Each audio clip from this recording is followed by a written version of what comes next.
오늘 말씀의 제목은 언약의 하나님과 십계명 이런 제목입니다. 하나님은 언약의 하나님이십니다. 여호와 하나님 할 때 그 여호와가 언약의 하나님이라는 뜻입니다.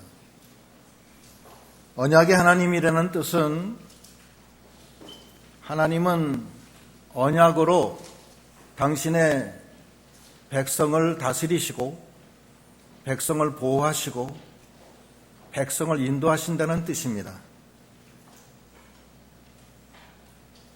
또 이스라엘 백성, 성도는 언약의 백성입니다. 언약의 백성이라는 것은 그 언약을 믿고 순종하여 참여함으로 언약의 하나님의 언약하신 것을 거기에 참여하는 것입니다. 우리가 언약의 하나님의 그 언약에 믿고 참여함으로 죄사함 받고 중생하고 하나님의 아들이 되고 하나님과 동행하고 하나님의 능력에 힘입어서 이 세상에서 이기고 만들어져서 그 언약의 하나님을 따라서 하늘나라 가는 것입니다. 그 모든 것이 하나님의 언약 속에 다 있는 것입니다. 우리가 언약에 참여하는 그런 백성이 되어야 됩니다. 언약에 참여하지 않으면 하나님과 동행이 안 됩니다. 언약에 참여하지 않으면 천국에 갈 수가 없습니다. 언약에 참여하지 않으면 하나님의 능력이 하나도 없습니다. 그래서 언약의 백성인 것입니다. 하나님이 이스라엘 백성에게 시내산에서 호렙산에서 언약을 주었습니다. 그러시면서 이 언약을 지켜라. 그래서 복을 받아라. 이렇게 말씀하십니다. 거기 5장 1절로 읽어보겠습니다. 모세가 온 이스라엘을 불러 그들에게 이르되 이스라엘아 오늘 내가 너희 귀에 말하는 규례와 법도를 듣고 그것을 배우며 지켜 행하라. 우리 하나님 여호와께서 호렙산에서 우리와 언약을 세우셨나니 이 언약은 여호와께서 우리 열조와 세우신 것이 아니오 오늘날 여기 살아있는 우리 곧 우리와 세우신 것이라. 여호와께서 산 위 불 가운데서 너희와 대면하여 말씀하시매 그때 너희가 불을 무서워하여 산에 오르지 못하므로 내가 여호와와 너희 중간에 서서 여호와의 말씀을 너희에게 전하였노라. 여호와께서 가라사대 나는 너를 애굽 땅에서 종되었던 집에서 인도하여 낸 너희 하나님이로다. 하나님 여호와로다. 호렙산에서 언약을 주셨다는 거예요. 여기 이 신명기는 모세가 그 호렙산에서 언약 받은 다음에 40년 후에 이 기록이 된 거예요. 그런데 호렙산에서 언약 받을 때 20세 이상이었던 사람은 다 죽었어요. 모세하고 여호수아하고 갈렙만 빼놓고는 다 죽었어요. 그런데 말씀이 뭐냐면은 호렙산에서 준 언약은 그때 너희 열조한테 준 것이 아니라 누구한테 준 거예요? 너희에게 준 거다. 하나님의 언약은 호렙산에서 준 언약, 모압 평야에서 준 언약, 각 선지자들을 통해서 준 언약, 여러 언약이 있습니다. 산상수훈, 갈릴리 바다에서 준 언약, 반모섬에서 준 언약, 여러 언약이 있는데 그 모든 것은 우리 열조에게 준 것이 아니라 우리에게 준 겁니다. 오늘날 너희에게 준 거예요. 그 언약을 우리가 믿고 순종해서 하나님이 예비하신 그 생명의 복에 참여케 하려고 주신 겁니다. 이 호렙산에서 준 언약은 모세 5경 중 3개예요. 창세기, 출애굽기, 레위기. 창세기, 출애굽기, 레위기는 시내산 호렙산, 시내산에 있는 호렙산에서 준 언약이에요. 그 다음에 레위기, 그 다음에 뭐죠? 예? 민수기. 갑자기 생각이 안 나요. 민수기와 신명기는 40년이 지난 다음에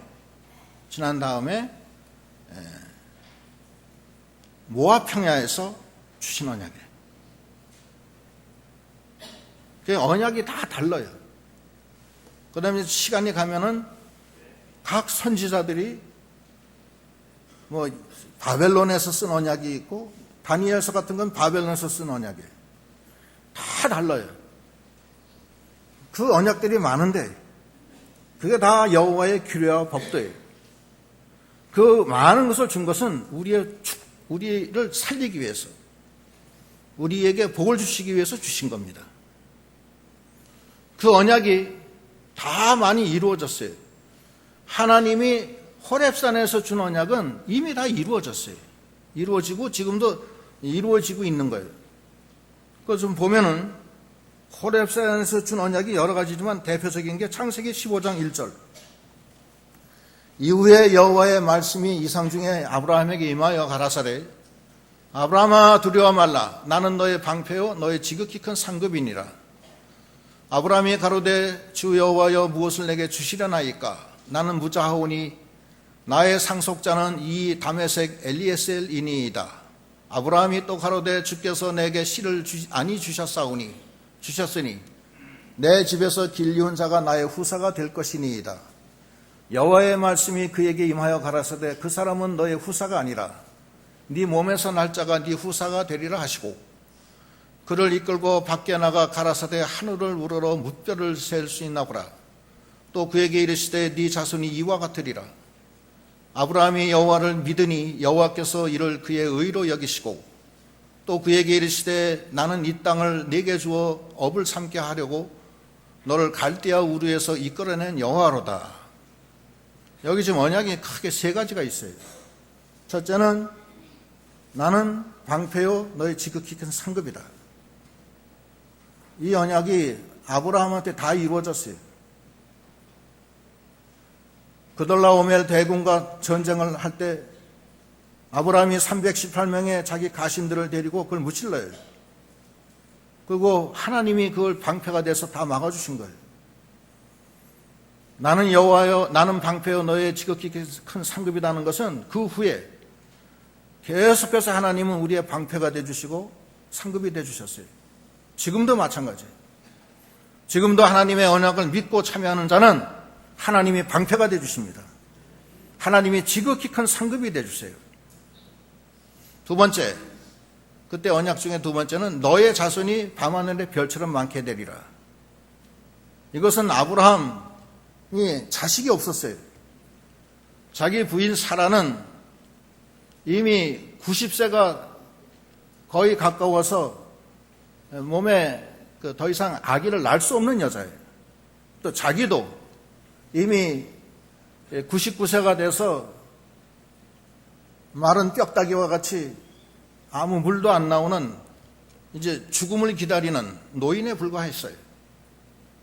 그러나 하나님은 네 집에서 길리운 그 양자 엘리에셀이 너의 자손이 아니고 네 몸에서 난 자가 너의 후사가 되리라 이렇게 말씀하신 걸 믿음으로 의인이 됐다고 그랬어요. 믿음으로 하나님이 그 언약을 그대로 지켜서 아브라함과 사라에게 생산하는 능력을 줘요. 그래서 사라가 89세에 잉태, 그 잉태에서 낳은 아들이 이삭입니다. 그리고 그 아들이 그 믿음의 계대가 이어져서 오늘날에는 아브라함의 신앙의 계대를 잇는 그리스도인이 전 세계에 지금 한 20억 된다고 그러더라고요. 그러면 밤하늘의 별처럼 많아진 거 아니에요? 그렇죠? 그리고 아브라함 계대에 그 아브라함과 사라하고 이삭 그렇게 딱 났었는데 불과 그 아브라함에서 그 모세 때까지 그게 600년이에요. 600년 동안 이스라엘 백성이 몇 명이 됐냐면은 약 2천만 명이 돼요. 200만 명이. 그러면 얼마나 그게 600년 동안 두 식구가 한 아들을 낳아서 그 계속 연결해서 200만 명이 되니 얼마나 그 하나님의 능력이 큰 거예요. 그러면 세 번째 언약인 가나안 땅에 들여보내겠다는 것도 이루어졌잖아요. 하나님은 하나님의 언약에 참여하는 자는 하나님이 반드시 이루십니다. 오늘날 우리에게 아직 이루어지지 않은 언약이 많이 있습니다. 예수님이 말씀하시기를 나는 부활이요 생명이니 누구든지 나를 믿는 자마다 죽어도 살겠고 살아서 믿는 자는 영원히 죽지 아니하리라. 이것이 언약입니다. 이 언약은 우리에게 앞으로 이루어져야 돼요. 또 우리가 부활이 돼서 하나님의 아들이 돼서 천년왕국 때는 예수와 함께 왕노릇하는 되고 그 다음에 영원한 천국의 후사가 돼서 하늘나라에 가게 되는 그 언약, 그것도 아직 이루어지지 않았어요. 이 언약도 주님의 언약을 믿고 순종하고 그 언약에 참여함으로 다 이루어지는 것입니다. 매우 중요한 거예요. 그런데 이 말씀을 하시고 하나님이 십계명을 주시는 거예요. 십계명을 줘요. 계명을 다 주시고 돌판에 써서 주신 다음에 그 다음에 모세에게 하신 말씀이 그 다른 그 이스라엘 백성들은 다 가서 자기 처소에 거하게 하고 너는 여기 있으라. 내가 많은 규례와 계명을 주리라 하면서 얘기하신 게 거기 20 돌판에 쓰시고 계명을 30절부터 읽어보세요.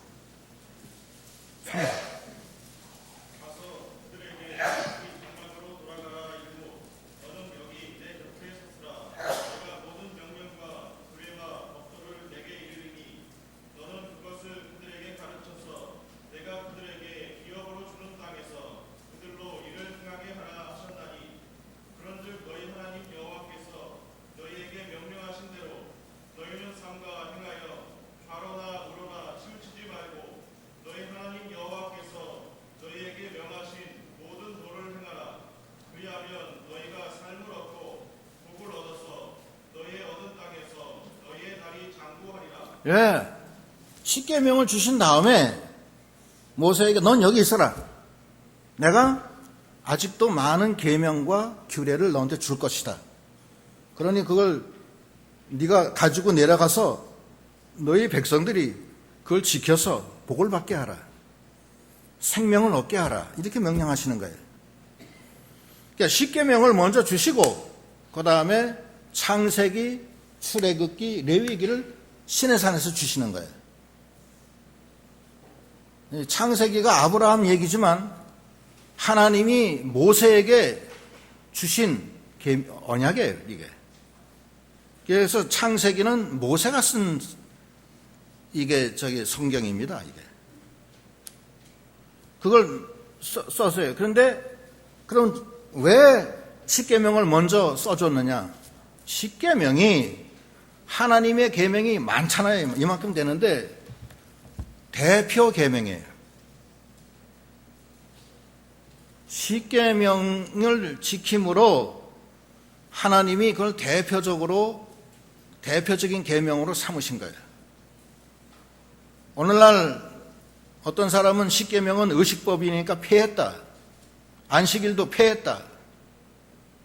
이렇게 주장하는 분들도 혹간 있는데 십계명은 의식법이 아닙니다. 십계명은 하나님의 기본 법이에요. 법도예요. 이건 없어지는 게 아니에요. 도덕법이에요. 도덕법. 안 없어지는 거예요. 십계명은 신구약의 모든 것을 대표하는 계명입니다. 그래서 먼저 하나님이 직접 써서 불 가운데서 말씀하시면서 직접 써서 주신 거예요. 굉장히 중요한 계명입니다. 그래서 그거를 지킴으로 하나님의 언약에 참여한다는 그 상징적인 뜻이 이 안에 다 있는 거예요. 그래서 십계명이 너무나 중요하기 때문에 우리 찬송가도 보면은 그 앞장 뒷장에 이렇게 돼 있잖아요. 십계명. 그렇죠? 이걸 항상 보라는 거예요. 이게 계명. 왜냐하면 이게 대표 계명이에요. 십계명을 어기면은 이거는 하나님의 그 대표 계명을 어기는 거예요. 그러면 안 되는 거예요. 이것이 기본 전제가 되고 세부적으로 들어가서도 그걸 지키려고 애를 써야 돼요. 근데 십계명 자체를 어기면은 아예 끝나는 거예요. 그냥 거기서 문 앞에도 못 들어가는 거예요. 그래서 십계명을 한번 쭉 보면은 거기 7절 1계명 나 외에는 위하는 신을 네게 있게 마치니라. 나 외에 다른 신 두지 말라는 거예요. 그 하나님이에요. 하나님은 유일한 신이시네요. 나머지는 다 피조물이에요. 신이 아니에요. 피조물이지. 피조물이에요. 피조물. 하나님은 유일한 창조자시고 나머지는 다 피조물이에요. 인간 그다음에 여러 말들 하는데 다 피조물이에요. 그래 하나님 외에 다른 거 두지 말라는 거예요. 유일신이에요. 두 번째 8절 너는 자기를 위하여 새긴 우상을 만들지 말고 위로 하늘에 있는 것이나 아래에 있는 땅에 있는 것이나 땅 밑에 물속에 있는 것이 아무 형상이든지 만들지 말며 절하지 말며 섬기지 말라. 나 여호와 너희 하나님은 질투하는 하나님인즉 나를 미워하는 자의 죄를 갚되 아비로부터 아들에게 3, 4대까지 이르게 하거니와 10절 나를 사랑하고 내 계명을 지키는 자에게는 1000대까지 은혜를 베푸노니라. 어떤 형상이든지 만들지도 말고 섬기지도 말고 절하지도 말라는 거예요. 그렇지 않으면 벌을 받는다는 거예요. 어떤 종교 단체에서 종교 행사를 하려고 어떤 형상을 만드는 경우가 있는데 그건 잘못된 거예요. 십계명 어기는 거예요. 어떤 형상이든지 만들면 안 돼요. 만들어도 안 되고 섬겨도 안 되고 절해도 안 돼요. 그것이 하나님의 뜻이에요. 하나님은 질투하는 하나님이세요. 여기 질투한다는 것은 상당히 깊은 뜻이 있어요. 우리를 너무나 사랑하시기 때문에 뺏기지 않겠다는 뜻이 그 안에 있어요. 구스와 스바를 희생해서라도 너는 내 자녀이기 때문에 내가 빼앗기지 않는다. 이런 말씀이 그 안에 있어요. 하나님의 백성을 위해서 전쟁도 일으키시겠다는 거예요. 그 정도로 질투한다. 죽여서라도 내가 너를 데려가겠다. 그게 하나님의 뜻이에요. 죽여서라도. 절대 안 놓쳐요.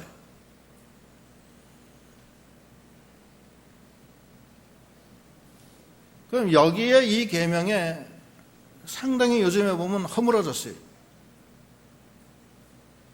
제가 여러 해 전에 언젠가면 제가 말씀을 드렸는데 카자흐스탄 알마띠에 갔었는데 거기 동방정교 교회에 갔었어요. 갔더니만 교회 벽마다 이 그림을 그렸는데 베드로가 성경 들고 있는 책도 있고 또 예수님이 어느 제자들하고 같이 있는 것도 있고 별나게 다 있더라고. 십자가에 있는 것도 있고. 그 그림마다 다 밑에다가 촛불을 켜놓고 사람마다 가서 거기서 싹싹 비는 거예요. 뭘 비는지 하여튼 좌우간 우리나라 조계종에 가면은 부처상 앞에서 비는 거 비슷하더라고. 그거 안 돼요. 그거 허용이 안 되는 거예요.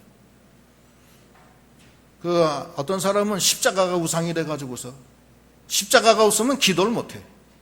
기도할 때는 십자가를 먼저 찾아가지고서 있으면 그 앞에 가서 기도한다고.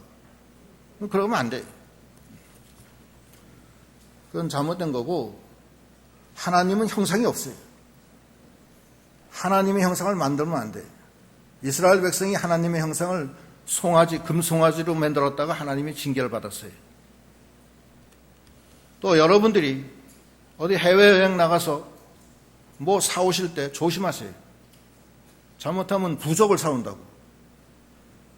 제가 어느 집에 한번 갔는데 이게 뭐예요? 무슨 그림입니까? 우리 아저씨가 이집트 가서 멋있어서 사왔다는 거예요. 보니까 태양신 숭배 그림이에요. 당장 뛰십시오. 안 됩니다, 이거. 그런 거 사오지 마세요. 어떤 사람은 복신을 사와요. 백둥뚱해서 웃는 복신이 있어요. 그 복신을 사다 놓고 아주 좋은 거예요. 아이고, 뭐, 어디 갔더니 이게 왔다. 그거 아니에요. 그런 거 갖다 놓으면 안 돼. 왜 안 되냐? 거기 귀신이 있어요. 그 안에. 귀신이 역사해요. 그래서 그래요. 반드시 있습니다. 지저분해요, 이거. 우상은 절대 우리가 가지고 있으면 안 돼요. 있으면 하나님이 떠나요. 그걸 아셔야 돼요. 고린도 후서 6장 15절.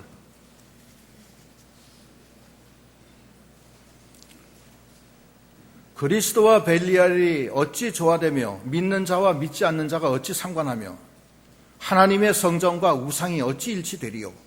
우리는 살아계신 하나님의 성전이라.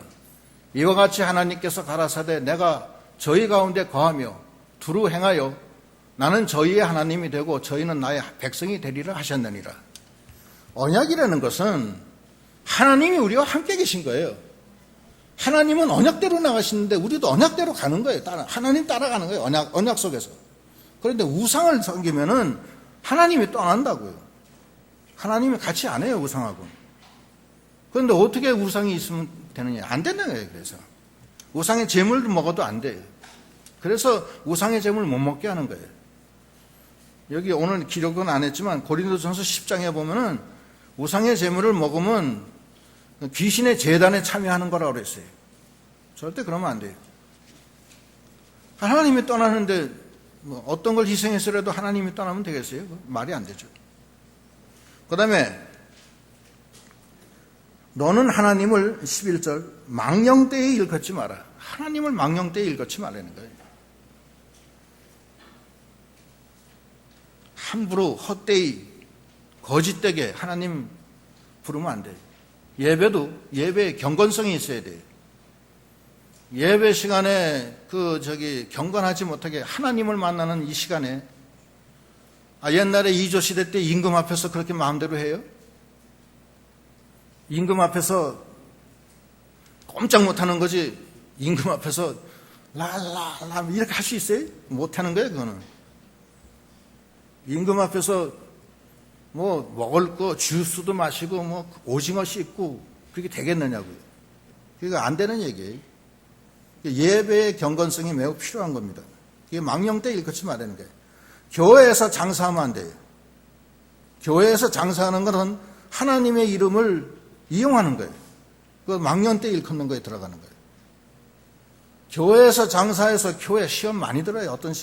어떤 성도들 왔다가 부역장이 뭐 홍삼을 팔았는데 뭐 홍삼을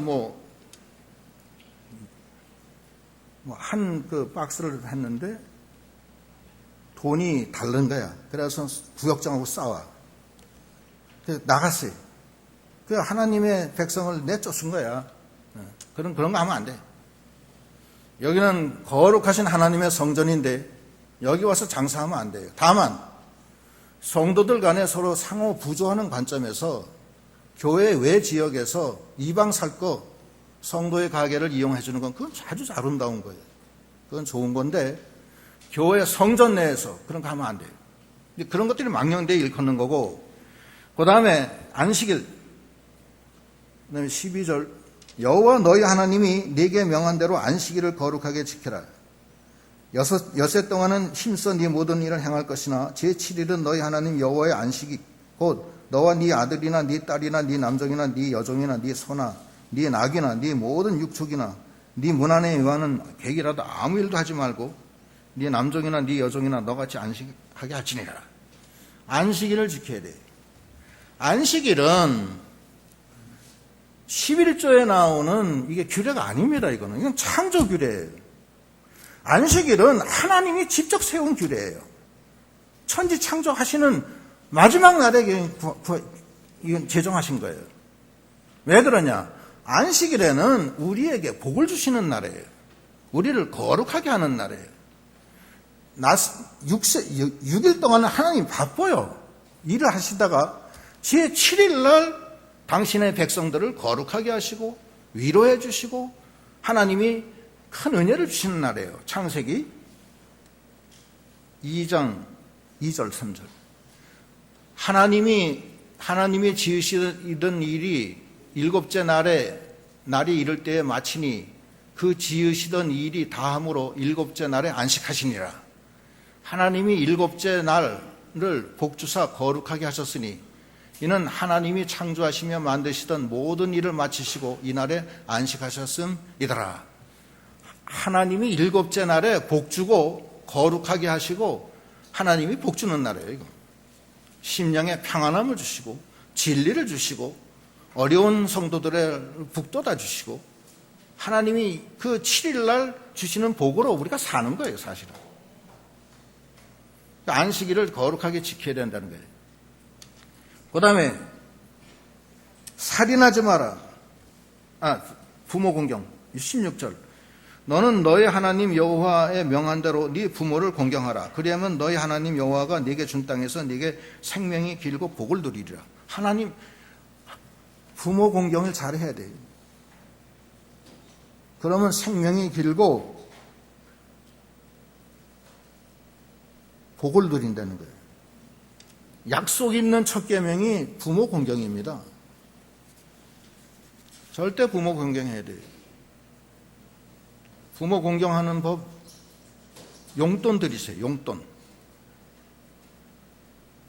의복을 따뜻하게 해드리고 마음 편안하게 해드리고 제일 중요한 건 예수 믿게 하는 게 제일 중요해요. 예수 믿게 해서 천국 가셔야지. 그냥 그렇게 그냥 두면 안 돼요. 그렇게 해서 부모 공경해야 되고, 그 다음에 살인하지 마라. 살인은 사람을 죽이지 않으면 살인이 아닌 게 아니에요. 형제를 미워해도 살인이라고 그랬어요. 근데 살인하면 왜 안 되냐면 자기 심령이 죽어요. 자기 심령이 생명에 있다가 사망으로 떨어져요. 자기 심령이. 남을 미워하면요 은혜가 다 떨어져요. 그래서 요한일서 3장 14절 16절 우리가 형제를 사랑함으로 사망에서 옮겨 생명으로 들어간 줄 알거니와 사랑치 아니하는 자는 사망에 거하느니라. 그 형제를 미워하는 자마다 살인하는 자니 살인하는 자마다 영생이 그 속에 거하지 아니하는 것을 너희가 아는 바다. 미워하면 안 되는 거예요. 그냥 사랑해 주되는 거예요. 왜 그러냐? 자기 심령이 죽어요.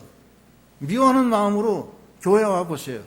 목사가 아무리 무슨 말씀을 전해도 안 들어와요. 그냥 꽉 잡혀가지고서 미워 죽어. 예. 그러면 안 되는 거예요. 자기 심령이 사는 게 우선이지. 그렇지 않겠어요? 그 다음에 도덕질하지 마라. 간음하지 마라. 간음은 음욕을 품는 자마다 다 간음입니다. 음욕 안 품어본 사람이 있어요, 여기? 다 간음한가요, 지금? 미워한 적이 없어요? 미워한 적 없는 사람은 손 들어보세요. 손 안 들어요. 있는 사람은 안 먹겠어요. 그러니까 살인하지 말라 했는데도 그것도 사실은 우리가 나 살인 안 했습니다 얘기할 수 있지 못하다고요. 부모 효도 다 했어요? 얘기해 보세요. 다 했어요? 자신 있게. 그것도 자유롭지가 않다고. 그렇죠? 우상 숭배하지 마라. 오늘날 우상은 하나님보다 더 사랑하는 거, 하나님보다 더 지배받는 거, 하나님보다 더 의지하는 게 그게 우상이에요. 어떤 사람은 남편이 우상이고, 어떤 사람은 자식이 우상이고, 어떤 사람은 돈이 우상이고, 어떤 사람은 놀이하는 게 우상이야. 주일날에도 어디 놀러 가자 그러면 그냥 쫙 가버리고 마는 거예요. 하나님의 생명의 축복받는 게 중요하지, 거기 가서 놀아봤자 그거 다 금방 지나가고 말아요. 이 생명의 축복은 한 번 지나가면 못 받는 거예요, 이거는. 설교가 다 달라요. 매번마다 다른 거예요, 이게. 그럼 그만큼 빼지는 거예요. 그 다음에, 도덕질 하지 마라. 도덕질에 대해서 자신 있어요? 네? 11조. 말라기 3장 8절.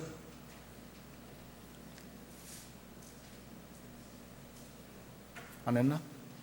안 했으면 나도. 11조. 그 다음에 이웃에 대해서 거짓 증거하지 마라. 거짓 증거. 재판.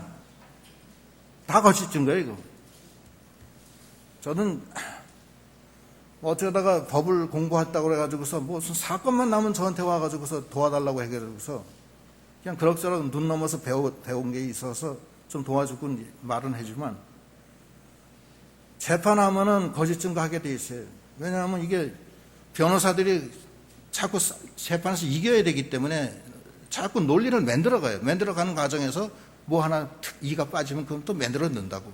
이게 거짓 증거예요. 그렇게 하기가 쉬워요. 그 다음에 탐심. 탐심하면은 안 되는 거예요. 탐심하면 하나님이 싫어해요. 탐심을 가지면은 침륜에 빠진다. 멸망에 빠진다고 그랬어요. 디모데 전서 6장 6절 8절부터 6장 8절 우리가 먹을 것과 입을 것이 있은즉 족한 줄로 알 것이니라. 부하려 하는 자들은 시험과 올무와 여러 가지 어리석고 해로운 정욕에 떨어지나니 곧 사람으로 침륜과 멸망에 빠지게 하는 것이라. 거기까지. 이 10계명이 1계명부터 10계명까지 굉장히 중요한 건데 이 율법의 이 대표성을 가진 10계명인데 하나 되는 게 없어요. 되는 게 없어서 하나님이 중보자를 세워서 이 계명을 통해서 10계명을 통해서 우리를 중보자에게로 인도하는 거예요. 그래서 10계명이 중요한 거예요. 10계명은 우리를 죄를 생각나게 하고 나의 연약성을 깨닫게 하고 그리고 그리스도께로 인도하는 거예요. 로마서 3장 20절